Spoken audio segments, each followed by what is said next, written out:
యువత దేశ చరిత్ర తెలుసుకోవాలని మాజీ ఎమ్మెల్సీ విటపు బాలసుబ్రహ్మణ్యం అన్నారు. బుధవారం నెల్లూరు నగరంలోని ప్రజాశక్తి బుక్ హౌస్ లో చరిత్రకారుడు సయ్యద్ నజీర్ అహ్మద్, అల్లూరికి అండగా నిలిచిన ఫజలుల్లా ఖాన్, షేక్ మదీనాల చరిత్ర పుస్తకాలను ఆయన ఆవిష్కరించారు. ఈ కార్యక్రమంలో షేక్ రషీద్ ఆవాజ్, జిల్లా కార్యదర్శి సయ్యద్ రఫీ, జిల్లా అధ్యక్షులు, ప్రజాశక్తి బుక్ హౌస్ ఇన్ఛార్జ్ అరుణ, డివైఎఫ్ఐ జిల్లా కార్యదర్శి ఎంవి రమణ, డాక్టర్ కాళేశా, ఆవాజ్ జిల్లా కమిటీ సభ్యులు షేక్ రియాజ్, షేక్ సమీవుల్లా తదితరులు పాల్గొన్నారు. రచించినటువంటి అల్లూరి సీతారామరాజుకి పరోక్షంగా ప్రత్యక్షంగా కూడా విప్లవోద్యమంలో సహకరించినటువంటి ఫజలుల్లా ఖాన్, తుపాకీ నేర్పినటువంటి మదీనాల చరిత్రని ఆవిష్కరించడం చాలా సంతోషంగా ఉంది.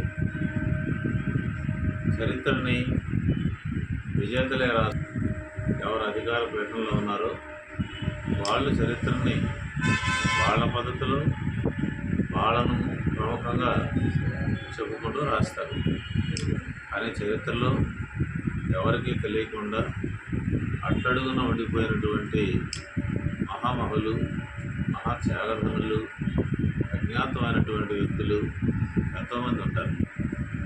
అలాంటి వాళ్ళని వెలికి తీయటం, సామాన్యులు కూడా ఇంత త్యాగాలు చేయగలరు అని చెప్పి ఒక స్ఫూర్తి నింపడం, చరిత్రలోని నిజాన్ని జనం ముందర పెట్టడం అనేటటువంటిది ఒక రకంగా చెప్పాలనంటే కొంచెం సాముగారెడ్డి కూడా మరి ఈ మధ్యకాలంలో కానీ పాతకాలంలో అయితే ఇది ఒక పరిశోధనగా ఉండేదే, కానీ ఇప్పుడు ఇది పనిగట్టుకొని చేస్తున్నారు అనేటటువంటి నింద కూడా మొయ్యాల్సిన పరిస్థితి ఉండే కాలం. ఈ సందర్భంలో నషీర్ ఈరోజు కాదు, దాదాపు 20-24 ఏళ్ల నుంచి ఆయన ఈ పనిలో ఉన్నాడు. ఒకసారి నాకు తెలిసినంత వరకు భారతదేశంతో నాకు పెద్ద అవసరం లేదు, కానీ దక్షిణాదిలో మాత్రం నసీర్ అహ్మద్ అంత కృషి చేసినటువంటి వ్యక్తి, అంత నిబద్ధుడు, లోతైన పరిశోధకుడు మరొకరైతే కనిపించలేదు. ఈ గ్రంథంలో ఇప్పుడు కూడా నేను సీతారామరాజు గారి జీవిత చరిత్రలు నా దగ్గర 3 ఉన్నాయి. 3 కోణాల్లో నుంచి కొంచెం అటు ఇటుగా రాసినటివి కూడా ఉన్నాయి. దాని మీద అనేక రకాలైనటువంటి తర్జనభర్జనలు, వాదోపవాదాలు కూడా జరిగాయి. కానీ ఏ పుస్తకంలో కూడా ఏదో రేఖామాత్రంగానే తప్ప ఫజలుల్లా ఖాన్ అనేటటువంటి ఒక అధికారి ఉన్నాడని, రామరాజుకి విప్లవోద్యమంలో ఉపయోగపడడంలో చాలా విలువైందని ఆయన వైపు నుంచి చెప్పినటువంటి పుస్తకం నాకైతే లేదు, కనపడలేదు. అంతేకాదు ఫజలుల్లా ఖాను మళ్ళీ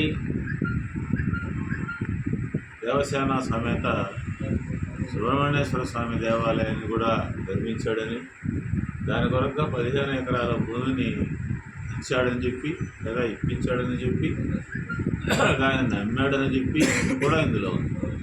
ఒకవేళ ఫజలుల్లా ఖాను చాలా చిన్న వయసులోనే అర్ధాంతరంగా గుండెపాటుతో మరణించకుండా ఉన్నట్టుగానైతే బహుశా సీతారామరాజుతో పాటు విప్లవోద్యమంలోకి, అడవుల్లోకి వెళ్ళి ఉండేవాడని కూడా ఈ గ్రంథంలో ఉంది. లేదా ఒకవేళ ఆయన ఇంకొంతకాలంగా జీవించడానికి ఉండుంటే సీతారామరాజుకు సహకరించినాడు అనే పేరుతో ఉరిగమ్మం ఎక్కి ఉండేవాడని కూడా ఈ గ్రంథంలో ఉంది.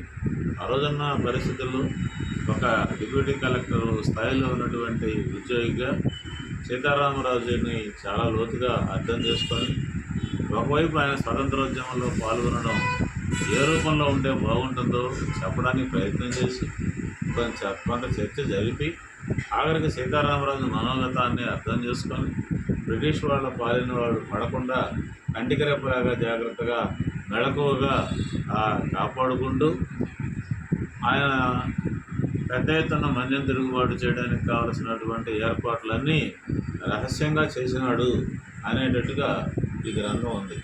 అయితే ఏదో కాకమ్మ కథలు చెప్పడం ఈ మధ్య చరిత్రకారులుగా అలవాటైపోయింది చాలామందికి. అటు కాకుండా ఈ పుస్తకంలో ప్రతి దానికి రుజువు ఉంది. ఒకవేళ ఏదైనా ఎక్కడైనా అంత రుజువు దొరకనట్టుగానైతే నాకు ఇలా అనిపిస్తోంది, వాళ్ళు ఇలా చెప్పారు, వీళ్ళు ఇలా చెప్పారు, వీటిని బట్టి అనుకోవచ్చు అనే వినయంగా తన సంశయాన్ని కూడా వ్యక్తం చేయడమే తప్ప ఇష్టం వచ్చినట్టుగా అడ్డదొడ్డంగా రాయడం అనేటటువంటిది ఈ గ్రంథంలో లేదు.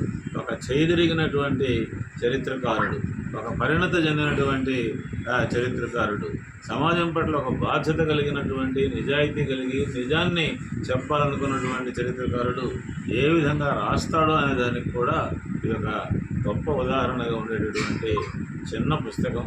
ఇలాంటి పుస్తకాలు పిల్లలకి చేరాలి, వాళ్ళు చదవాలి.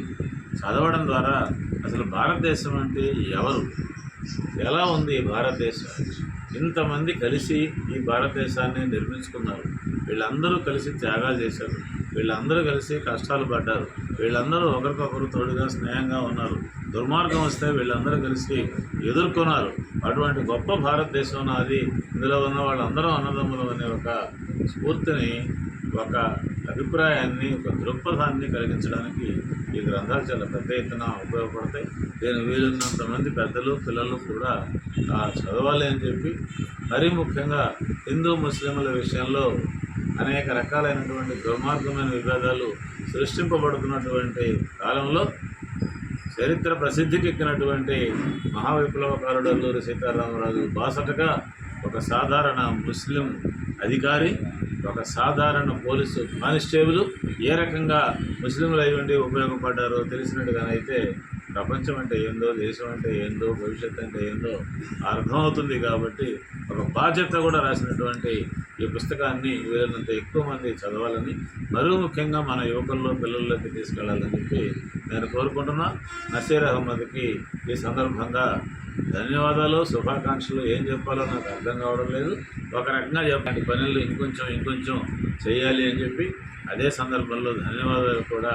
ఇంత బాధ్యతతో ఇంత రిస్క్ తీసుకొని ఒంటరిగా ఈ ప్రయత్నం చేయడం అనేటటువంటిది అసాధారణమైన విషయం.